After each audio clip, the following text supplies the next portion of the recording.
love the city gazing to the eyes of dynamite. Baby, every night one eye shake with fight on. Cause my dynamite change your mind. Bobby, did you want to do China, baby? I'll have a new line. Oh, baby. Oh, Dinah. Dinah. Oh, Dinah. Oh, baby. Dinah. Dinah, Dinah, oh, baby, every night, well, so that you want to do just, baby. I'd have to know you line.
When Louis returned to the U.S. in 1935, he was free of the mobs, but his career was at ebb tide.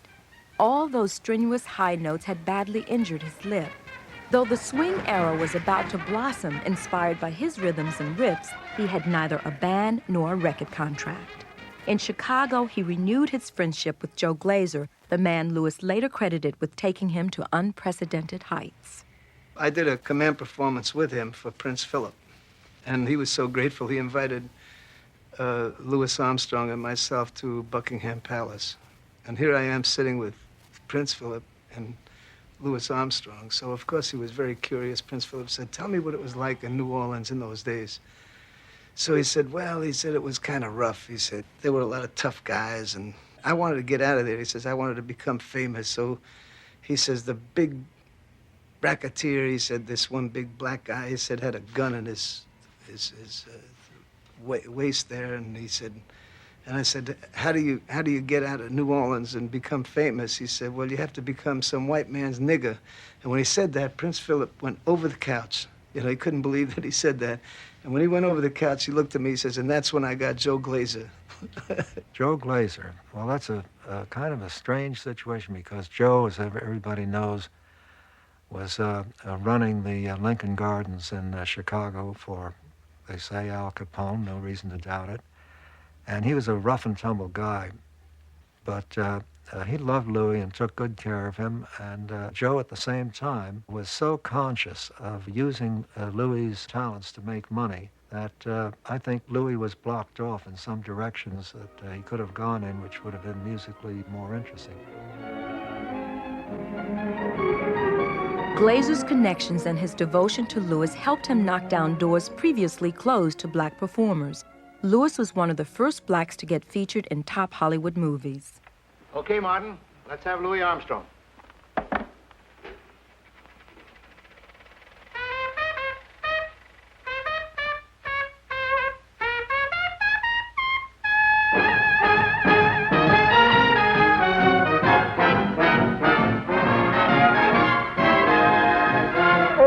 I can't give you anything but love. Baby, that's the only thing I've plenty of. Baby, dream a while, scheme a while. You should find, happiness. And I guess all those things you're crying for, baby, gee, I'd like to see you looking swell. Baby, diamond bracelets, Woolworth doesn't sell. Oh, baby, doo-doo. tell that lucky day, you know darn well, baby, I can't give you a thing but love.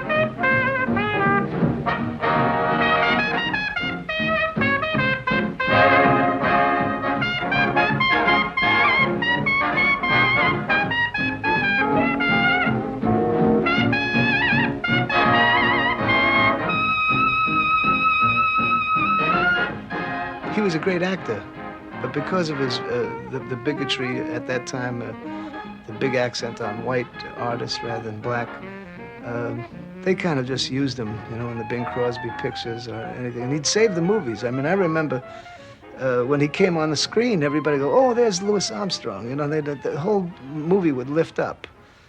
And he was really a great actor, but he wasn't categorized as an actor.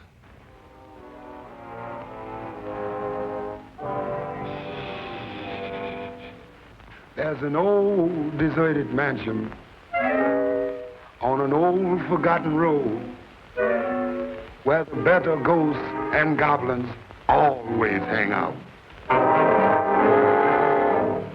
One night they threw a party in a manor a la mode, and they cordially invited all the gang out.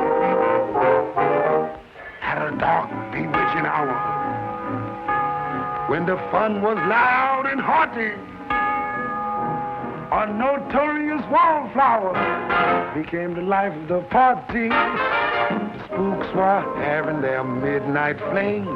Merry Megan was in full swing. They shrieked themselves into a cheerful trance when the skeleton in the closet started to dance.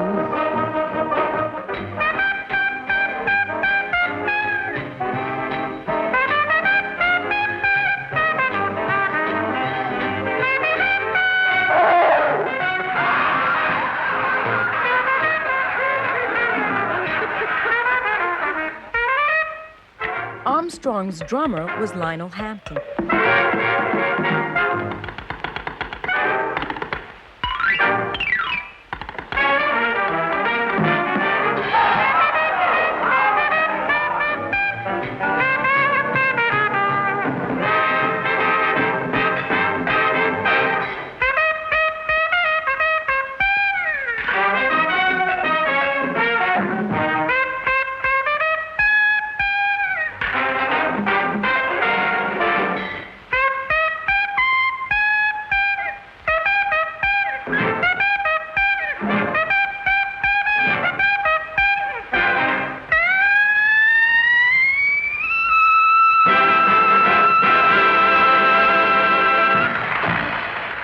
A new Armstrong seemed to be taking over from the old. He'd even surpassed Bill Robinson as a full-fledged celebrity. Among other achievements, Satchmo was the first black performer sponsored on network radio.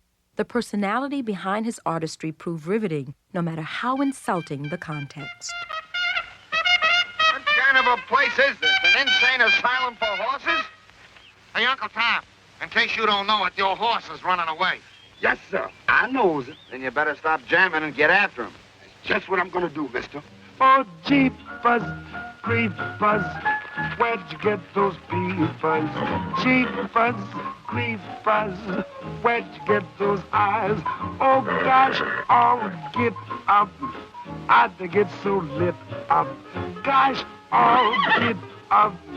I to get that size. Oh, golly gee, when you turn the heaters on, woe is me. Got to put my cheaters on. Jeepers, creepers, where'd you get those peepers? Oh, the those wafers? How'd you hypnotize? Yeah. Where'd you get those eyes, Gabe? Where'd you get those eyes, Satch? Where'd you get those eyes? Those eyes.